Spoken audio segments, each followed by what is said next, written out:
that. We want the gold, sucker. Hulk Hogan, we coming for you, nigga. Oh, yes, man. It is the truth, man. And I'm back with yet another Smackdown review, man. Today's Smackdown was really good. I sat there. I enjoyed myself thoroughly. I rate it maybe an 8, 9 out of 10. I really have nothing. There's a few things, but we're going to see. We're going to see when we get into it. But to begin, Damian Priest gets attacked by Drew McIntyre. I don't give a shit, okay? Drew McIntyre is a fucking loser, and he won his match later in the night, and we'll talk about that. But he's a loser, okay? I'm done with him. I am done with him. I don't want to hear anything about no Drew McIntyre at all, period. Honestly. He even got his ass kicked later in the night. But again, we'll talk about that later. But moving past that, Randy Orton came out. I have voices in my head. He came out, bro, and he delivered a promo that was good. I think it was good, but he got into the territory of respect, which I don't like. He talked about how much he hates Kevin Owens, how he wants to punt him, and how he was hearing voices in his head when he RKO'd him and he was laying in the mat right about there, and he wanted to punt him and disfigure his face. And then he was like, oh yeah, I respect Kevin Owens, the wrestler, but not the person. And that just killed him. That just killed the whole thing as soon as he talks about respect. And that's the problem with these wrestling promos today. All of them are about respect. You respect this person so much that you have to do this to them. And it's so like, I understand that they think that the business is in a boom period. All of this, that, the third, yada, yada, yada. You don't have to praise every fucking wrestler during your promo. You know what I mean? You want to kill Kevin Owens. Stop talking about how much you respect him. You hear voices in your head. Stop this nonsense. Stop this nonsense. Please. But next, we had Tiffany Stratton versus Piper Niven. And honestly, I'm a big Charlotte fan. A lot of y'all are probably going to fucking like unsub, or if you're watching this, a new viewer, you're going to click right off. I'm a big Charlotte fan, okay? And Tiffany Stratton is starting to win me over. Listen, oh my gosh, she looks so good. She looks so good. She has a great entrance, great look. She's a great wrestler as well. You know, I love her swanton bomb, her athletic ability in the ring, all of her flips, turns, and dives, everything. Prettiest moonsault ever. She really has it. She just does not have promo work, man. She needs to work on her promos. Extremely bad. Every promo, it's Tiffy time. It's Tiffy time. It's my time. I'm going to beat Charlotte at WrestleMania. It's Tiffy time. And it's like, bro, you know, just please be quiet and wrestle. Because there's no point in me sitting through this promo because you're going to say the same shit this whole time. It's just getting me annoyed. But she had her match with Piper Niven, okay? Piper Niven needs a new theme song ASAP. I really hate her theme song. But that's besides the point. At the end of this match, okay, of course, Tiffany Stratton ends up winning. Charlotte Flair attacks Tiffany. Woo! She locked her ass in the figure 8. And it was a beautiful sight. She came in. You know, she hit the back of her leg, got her to fall on her ass, and then she put her in the figure 8. Charlotte Flair is going to retain. I wish she already had the title. But Charlotte Flair is going to beat Tiffany Stratton for the title at WrestleMania, and I cannot wait for that to come. She's going to have her in the figure 8 in the middle of that ring, and Tiffany Stratton will tap out. Whether you like it or not, that is my conclusion, and that is what will happen at WrestleMania. If you smell what the truth man is cooking. Moving on. Bianca comes out and she does not look happy, bro. And what happens next is pure cinema. Pure cinema. Bianca comes out, she does not look happy at all, man. She just won the chamber. She should be happy, but of course what happened to Naomi is weighing on her chest, okay? Weighing on her chest. Y'all need to watch this segment if you haven't, because it really hurt my heart. She talks about how her and Jade elevated the tag belt. They were good friends, man. And when Jade got taken out, it hurt her. It hurt her so bad. And the fact that people are accusing Naomi and even accusing her is killing her. And when Naomi stepped up to help Bianca with those titles, man. When Naomi stepped up, she felt like she was her best friend. And she doesn't see her in the light of an attacker. She doesn't think that she would attack Jade like that, man. And she was calling her out because she was asking Naomi, did you attack Jade? Did you attack Jade? Naomi just wouldn't answer the question. She asked her maybe 3 times. Naomi wouldn't answer. By this time, I knew something was up within my heart. Naomi would not answer, man. It really, really was insane to listen to and watch, bro. But Naomi, she ends up saying that she doesn't want to hurt no little feelings. She wants to tell the truth. But Jade, she feels that Jade has been piggybacking off of Bianca's success ever since she first came to the WWE. And that set them off. They started going back and forth again, arguing da da da da da da da da da da da da da da. And Bianca asked the question one more time. Did you attack her or did you not? And Naomi, she says, I did. She did. She attacked Jade. Finally, this story took way too long to unfold, but what we got today, I'm not going to say that it was worth it, but it was nice. It was nice because there was a point where I did not care about what happened with Jade. But now, this segment has redeemed the long-ass wait. Jade's return has redeemed the long-ass wait. This was an absolutely phenomenal SmackDown, honestly. In fact, I said 8 or 9 out of 10. I'm going to give it a 9 out of 10 because I really did enjoy this SmackDown. But, bro, Bianca, she walks out of the ring. She's crying. She's so mad, bro. Naomi's justifying it by saying that she did it for Bianca because she stepped up. You know, she did it. Man, oh, fuck. This is actually hurting me to talk about, bro. But Bianca is mad as fuck. She says that she can't look at Naomi, and she doesn't even want to talk about her, bro. She doesn't want to talk to her. So she leaves the ring. Naomi calls Bianca an ungrateful bitch. An ungrateful fucking bitch, and Jade pulls up. Jade pulls up, goes to the ring. Bianca nods her on. She looks so good, by the way.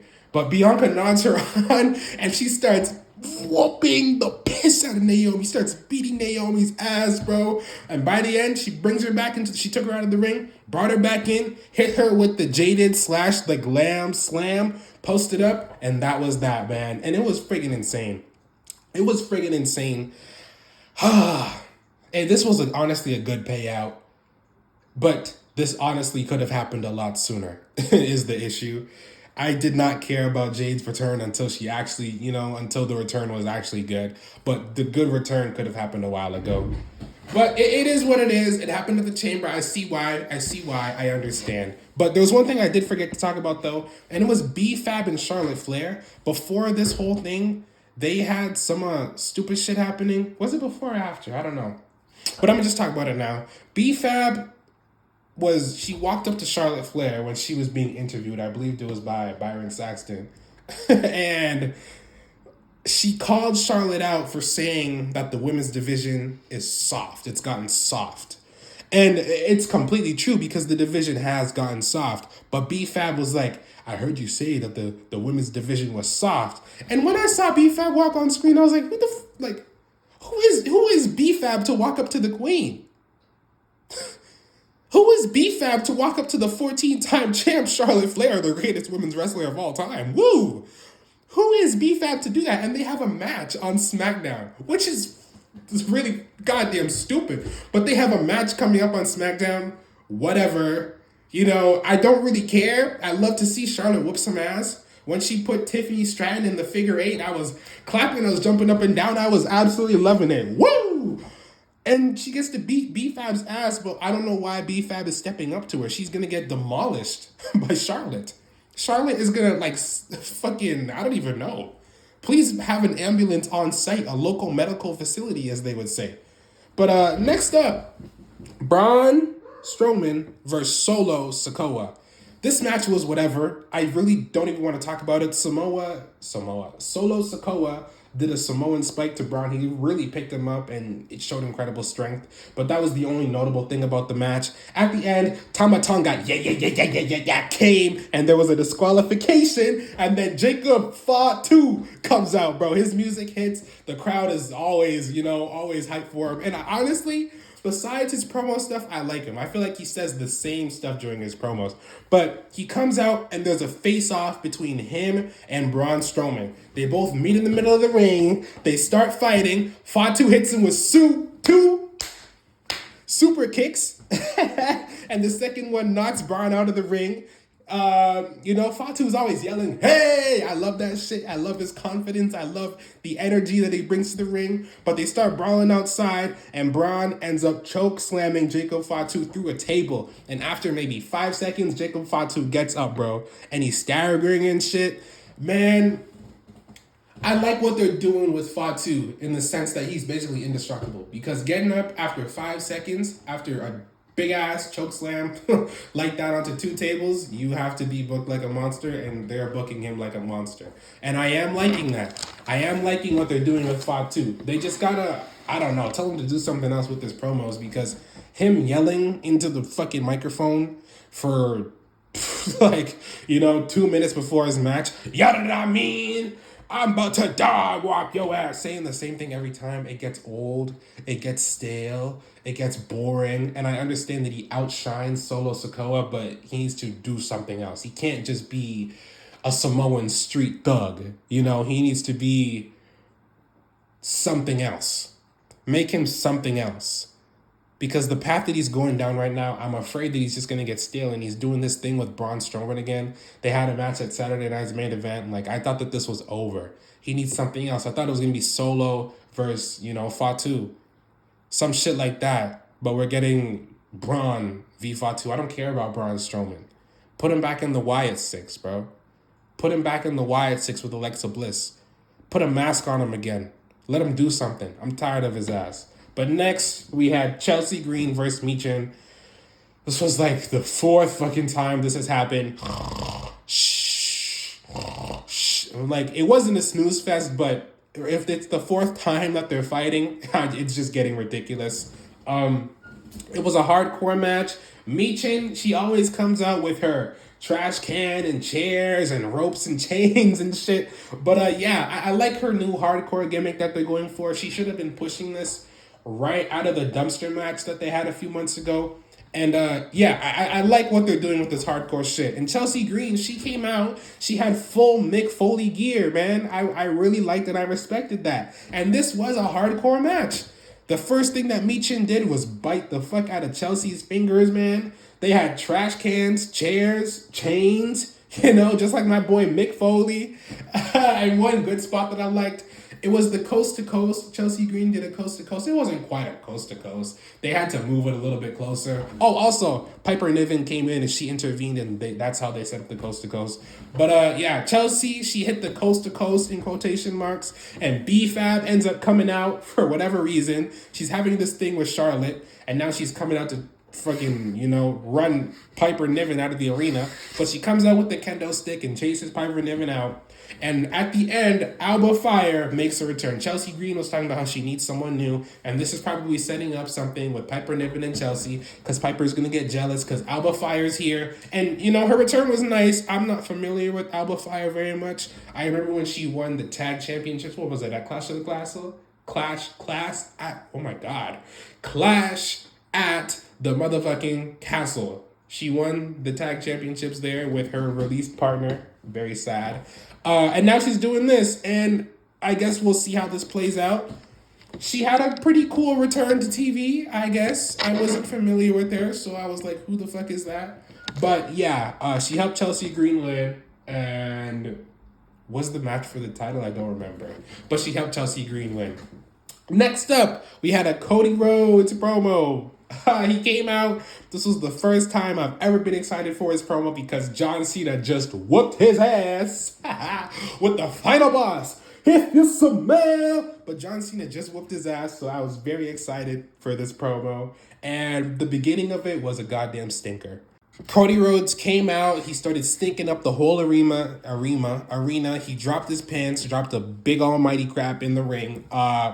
And he was talking about a bunch of nothing until towards the ending started getting exciting. He started getting that passion. He started gaining that drive, that power of a champion. He started talking about his dad. He always talks about his dad. And that's when I started falling asleep. Love you, Dusty. But it's time for, Cody to do something else with his life and to stop talking about the story. You know what I mean? But he starts talking about his fans as well, and how they've supported him through everything, and how they chanted his name. And he talked about how he was, Cena's successor, essentially, and how the successor doesn't need to look like him or talk like him, which is bullshit. He's not John Cena's successor. Cena is one of the greatest of all time. Cody Rhodes is one of the worst champions of all time. Big difference, but he dropped this crazy line at the end. He said, John Cena, you clearly want some. Come and get some. Towards the end, he started heating up, talking. Oh my God, I can't speak. I'll probably put a clip of it because it was, Cody really surprised me with this. I'm not the biggest Cody fan, as you all know, but he really surprised me with this. I saw passion within that promo with him talking and him saying, you clearly want some, come and get some. That was hard. That was absolutely hard, man. So I can say for once, Cody had a good promo on SmackDown. Cody Rhodes had a good promo on SmackDown. He cut a good promo on SmackDown. And wow, man. Wow, I'm just so impressed right now. I really did have a ball with this SmackDown, bro. And you can tell because I like fucking Cody Rhodes being in it. Next, we had Melo Don't Miz, as y'all know as well. I think that Melo Don't Miz is one of the best things on SmackDown right now. And the Miz was talking about some Melo Don't Miz TV bullshit out there. It would be very funny if there was Melo Don't Miz TV. But Randy ends up coming out backstage when they're talking to Nick Aldis, and it sets up Randy v. Melo. I mean, I don't know. I guess Melo's going to lose to Randy Orton. I don't see why, but it's going to happen. Losing to Randy Orton isn't a bad thing. It's Randy Orton, so I can accept this loss, but Melo needs to start getting some wins. He needs to start having some more tag matches with The Miz and racking up those wins and eventually chase some gold, But this match with Randy, it's going to be good. It's going to be good, and let's hope that Melo shows out because that's all he can really do against a fucking guy like Randy Orton. Next up, it was Drew v. Big Jim. I don't really give a shit about this. Y'all know how I feel about Drew McIntyre. There are CM Punk chants during his match. Bro, he's in a match with Jimmy Uso, and there's CM Punk chants when he's currently in a feud with Damian Priest. Are you fucking serious? That is absolutely incredible. That is hilarious. Drew McIntyre has lost to Jay. He's lost to Seth. He's lost to Jimmy. And he got the win tonight, but I don't care. I don't care. He won with the big, nice Claymore. Drew McIntyre was leaving the ring. Damian Priest came and started whooping his ass again. Are you serious? Drew McIntyre is taking L after L after L. This win tonight I don't care about because it just set up Damian Priest attacking him at the end, man. Drew McIntyre is a loser. It's Super Priest. Damian Priest must have creative control.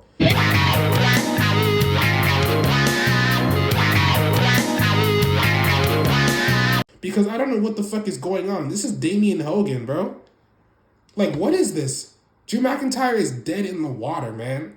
Got eliminated in 5 minutes from the chamber. Lost all these matches. Getting beat up, punked out, man. This guy eliminated Brock Lesnar from the Rumble. He's held gold at one point, and this is what he's relegated to? Are you joking me? Seriously? But, moving on, bro. It just fucking pissed me off what they're doing with Drew McIntyre. Moving on, bro. We had our main event, and I'm gonna just make it short.